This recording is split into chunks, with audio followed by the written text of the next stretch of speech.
नमस्कार जय जगन्नाथ दर्शक बंधु एसपी एस्ट्रोलॉजी ओडिशा चैनल रे प्रसारित मासिक राशिफल कार्यक्रम को आपण मानक स्वागत। दर्शक बंधु आज हम आलोचना करबा ये सेप्टेम्बर 2025 रे केमिति रहइबो राशि चक्र रो द्वादश तथा अंतिम राशि मीन राशि रे व्यक्ति विशेष मानक पई शुभाशुभ राशिफल विषय विस्तृत भाव आलोचना करबा प्रतिकार सहित किंतु ता पूर्व आपण मानको एक अनुरोध जदि आपण माने हम चैनल को प्रथम थर के आसिथांती तो वीडियो को लाइक करंतु शेयर करंतु और चैनल को सब्सक्राइब करी पाखरे थिबा बेल आइकन को प्रेस करंतु। चल दर्शक बंधु चलंतु आरंभ करबा आज आलोचना जे सेप्टेम्बर मास रे मीन राशि रो व्यक्ति विशेष मानकर शुभाशुभ भाग्यफल। दर्शक बंधु ए मीन राशि जार अधिपति ग्रह होचंती बृहस्पति यार शुभवार रविवार सोमवार गुरुवार यार घाटवार शुक्रवार शुभ संख्या 2, 3, 9 शुभ रंग हलदिया धला और नाली। दर्शक बंधु सेप्टेम्बर मासरे मीन राशि व्यक्ति विशेष मानक पई कौन रहिबो गुरुत्वपूर्ण ग्रह मानकर स्थिति बृहस्पति चतुर्थ स्थान रे शनि जन्म स्थान रे बा प्रथम स्थान रे राहु द्वादश स्थान रे एवं केतु षष्ठ स्थान रे अधिष्ठान करूछंती। एही गोचरीय ग्रह स्थिति को नजर रखी आम यह विचार करिपरिबा जे सेप्टेम्बर मासर मासिक राशिफल 2025 अनुसार यही मास साधारण भाव में आपनक पई हाराहारी स्तर फलाफल दे पारे। मासर प्रथम भाग रे सूर्य आपनकर द्वितीय घरे गोचर करिवे एवं उच्च स्थिति रे रहिबे।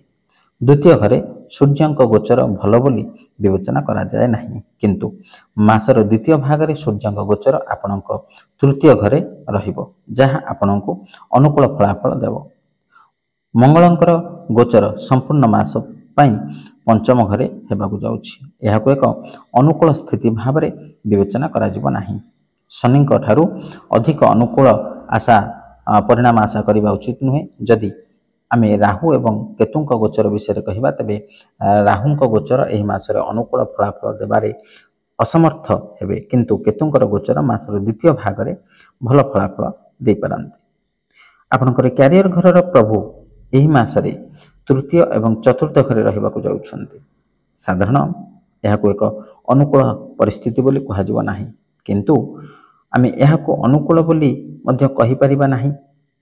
चाकरी करुथुवा लोकंग पई एही मास मिश्रित फलाफल देउथुवा परि मने हुए। मासर प्रथमार्ध रे आपण हाराहारी स्तरर फलाफल अपेक्षा भल फलाफल पाई पारंती, जेतेबेले कि मासर द्वितीयार्ध रे फलाफल गुड़िक बहुत भल होई पारे। सेप्टेम्बर मासिक राशिफल 2025 अनुसार एही मास शिक्षा दृष्टि हाराहारी फलाफल दे पारे। प्राथमिक शिक्षा पई दायी ग्रह बुध एही मासरे अधिकांश समय अनुकूल फलाफल देउथुवा परे मन हुए, किंतु मासर प्रारंभिक सप्ताह रे एवं मासर शेष सप्ताह रे दुर्बल बुध रहिबे। प्राथमिक शिक्षा ग्रहण करुवा छात्र माने होंतु किंबा उच्च शिक्षा प्राप्त छात्र माने होंतु उभय प्रकार छात्र को एही मासरे अधिक परिश्रम करने को पड़िबो। सेप्टेम्बर मासिक राशिफल अनुसार साधारणतः आपण एही मासरे पारिवारिक प्रसंग रे किछि दुर्बल फलाफल पाई पारंती। मासर प्रथम भाग रे सूर्यंकर गोचर द्वितीय घरे हेबो, यह अनुकूल स्थिति नुहे। सूर्य षष्ठ घरर स्वामी होई द्वितीय घरे रहिबे और यह परिवार सदस्यंक मध्य रे विवाद कराई पारे। भाई बंधु आपण को सहयोग करुथुवा देखा जिवे। गृहस्थ जीवन विषय रे कहिले आपण को मिश्रित परिणाम प्राप्त हेबो। एही मासरे जदि आपनकर प्रेम संबंध विषय आलोचना करिबा तबे एही मासरे नीच अवस्था रे मंगलंकर गोचर आपनकर पंचम घरे हेबो, जहाँ प्रेम संबंध रे किछि भूल बुझामणा सृष्टि करि पारे। आपनकर सप्तम घरर स्वामी बुध 7 सेप्टेम्बर रु 23 सेप्टेम्बर पर्यंत अनुकूल स्थिति रे रहिबे। मासर आरंभ सप्ताह तथा शेष सप्ताह रे बुध ग्रह दुर्बल अवस्था रे रहिबे। बुध आपनको एवरेज रु भल परिणाम दे दाम्पत्य जीवन को संतुलित रखिबारे सहाय्य करिवे। सेप्टेम्बर मासर राशिफल अनुसार आर्थिक मामला विषय कहले एही मासरे आपनकर लाभ घरर स्वामी शनि प्रथम घरे निजर नक्षत्र रे रहिबे। धन घरर स्वामी मंगल ग्रह एही मास निज बा नीच अवस्था रे रहिबे, जहाँ धन संचय करिबारे समस्या उत्पन्न करि पारंती। स्वास्थ्य दृष्टि ସେପ୍ଟେମ୍ବର ମାସ ଆପଣଙ୍କୁ ହାରାହାରି ପରିଣାମ ଦେଇପାରେ। ମାସର ପ୍ରଥମ ଭାଗରେ ଆପଣଙ୍କର ପ୍ରଥମ ଘରେ ରାହୁ ଓ କେତୁ ଓ ଶନି ପରି ଗ୍ରହଙ୍କର ପ୍ରଭାବ ରହିବ, ଯାହା ସ୍ୱାସ୍ଥ୍ୟରେ ପ୍ରତିକୂଳତା ଦେଇପାରେ। ଦର୍ଶକ ବନ୍ଧୁ, ଯେଉଁ ଗୁରୁତ୍ୱପୂର୍ଣ୍ଣ ଗ୍ରହମାନଙ୍କ ବିଷୟରେ ଆମେ ଆଲୋଚନା କରୁଥିଲେ ପ୍ରଥମରୁ, ସେ ଗୁରୁତ୍ୱପୂର୍ଣ୍ଣ ଗ୍ରହମାନଙ୍କର ଯଦି ବ୍ୟକ୍ତିଗତ ଭାବରେ ଆମେ ଫଳ ଆଲୋଚନା କରିବା, ତେବେ ବୃହସ୍ପତି ହେଉଛନ୍ତି ଧନ ଧାନ୍ୟର କାରକ, ବିଦ୍ୟା ବୁଦ୍ଧିର କାରକ, ଯଶ କୀର୍ତ୍ତିର କାରକ, ଆଧ୍ୟାତ୍ମିକତାବାଦୀର କାରକ ଏବଂ ସଂସାରର ସମସ୍ତ ପ୍ରକାରର ସକାରାତ୍ମକ ଶୁଭ ଫଳର ପ୍ରତୀକ ହେଉଛନ୍ତି ଏ ଦେବଗୁରୁ ବୃହସ୍ପତି। ତେଣୁ ଦେବଗୁରୁ ବୃହସ୍ପତି ଆପଣଙ୍କ ରାଶି ପାଇଁ ବର୍ତ୍ତମାନ ଚତୁର୍ଥ ସ୍ଥାନରେ। ଏ ବୃହସ୍ପତି ଗୋଚରୀୟ ସ୍ଥିତି ଅନୁସାରେ ଦ୍ୱିତୀୟ, ପଞ୍ଚମ, ସପ୍ତମ, ନବମ ଏବଂ ଏକାଦଶ ସ୍ଥାନରେ ଅତ୍ୟନ୍ତ ଶୁଭ ଫଳ ପ୍ରଦାନ କରିଥାନ୍ତି, କିନ୍ତୁ ଆପଣଙ୍କ ରାଶି ପାଇଁ ବର୍ତ୍ତମାନ ବୃହସ୍ପତି ଚତୁର୍ଥ ସ୍ଥାନରେ। ତେଣୁ ଦର୍ଶକ ବନ୍ଧୁ, এই ଚତୁର୍ଥ ବୃହସ୍ପତି ଆପଣଙ୍କୁ କେଉଁ କ୍ଷେତ୍ରରେ ଶୁଭ ଅଶୁଭ ଫଳ ପ୍ରଦାନ କରିବେ ନା, ଯଦି ଆପଣ ବ୍ୟବସାୟ ବାଣିଜ୍ୟ କ୍ଷେତ୍ରରେ ଅଛନ୍ତି ତେବେ ଏହି ସମୟରେ ଆପଣଙ୍କର ବ୍ୟବସାୟ ବା ବାଣିଜ୍ୟ ଚାଲିବ ଠିକଠାକ୍, କିନ୍ତୁ ଆପଣଙ୍କର ଆଶାନୁରୂପ ଲାଭ ଆପଣ ପ୍ରାପ୍ତ କରିପାରିବେ ନାହିଁ। ଏବଂ ଆପଣ ଯଦି ପାର୍ଟନରସିପ୍ରେ ବ୍ୟବସାୟ କରୁଛନ୍ତି ତେବେ ଆପଣଙ୍କର ପାର୍ଟନରଙ୍କର ପୂର୍ଣ୍ଣ ସହାୟତା ବା 100% ସହଯୋଗ ଆପଣଙ୍କ ସହିତ ରହିନପାରେ। ଏବଂ ଯେଉଁମାନେ ସେୟାର ମାର୍କେଟରେ ଅର୍ଥ ବିନିଯୋଗ କରୁଛନ୍ତି ସେମାନଙ୍କ ପାଇଁ ମଧ୍ୟ ଏ ସମୟ ସମ୍ପୂର୍ଣ୍ଣ ରୂପରେ ଅନୁକୂଳ ନହେଲେ ମଧ୍ୟ ସମ୍ପୂର୍ଣ୍ଣ ରୂପରେ ପ୍ରତିକୂଳ ମଧ୍ୟ ନୁହେଁ। ତେଣୁ ଏ ସମୟ ମଧ୍ୟରେ ଆପଣ ବୁଦ୍ଧି ବିଚାରି ଆପଣ ଧୈର୍ଯ୍ୟର ସହିତ ଯଦି ବିନିଯୋଗ କରିବେ ଅର୍ଥ, ତେବେ ନିଶ୍ଚିତ ଭାବରେ ଆପଣ ତାର ଲାଭ ପ୍ରାପ୍ତ କରିପାରିବେ, ନହେଲେ ଆକସ୍ମିକ ଭାବରେ ଆପଣଙ୍କର ଧନକ୍ଷୟର ମଧ୍ୟ ସମ୍ଭାବନା ରହିଅଛି। ଯେଉଁମାନେ ଆଧ୍ୟାତ୍ମିକ କ୍ଷେତ୍ରରେ ଅଛନ୍ତି ବା ଭଗବତ ପ୍ରାପ୍ତି କ୍ଷେତ୍ରରେ ଅଛନ୍ତି ସେମାନଙ୍କ ପାଇଁ ଏ ସମୟ ନିଶ୍ଚିତ ଭାବରେ ପ୍ରତିକୂଳ ରହିପାରେ ବା ଆପଣଙ୍କର ଆଗ୍ରହ ସାମାନ୍ୟ ରୂପରେ କମିଯାଇପାରେ ଏହି ଆଧ୍ୟାତ୍ମିକତା କ୍ଷେତ୍ରରୁ। ଏବଂ ବିଦ୍ୟାର୍ଥୀମାନେ ଯେଉଁମାନେ ସାଧାରଣ ଭାବରେ ଉଚ୍ଚ ଶିକ୍ଷା କ୍ଷେତ୍ରରେ ଅଛନ୍ତି ବା ପ୍ରତ୍ୟେକ ବିଦ୍ୟାର୍ଥୀମାନଙ୍କ ପାଇଁ ଏ ସମୟ ଅତ୍ୟଧିକ ମାତ୍ରାରେ ପରିଶ୍ରମ କରିବାର ସମୟ।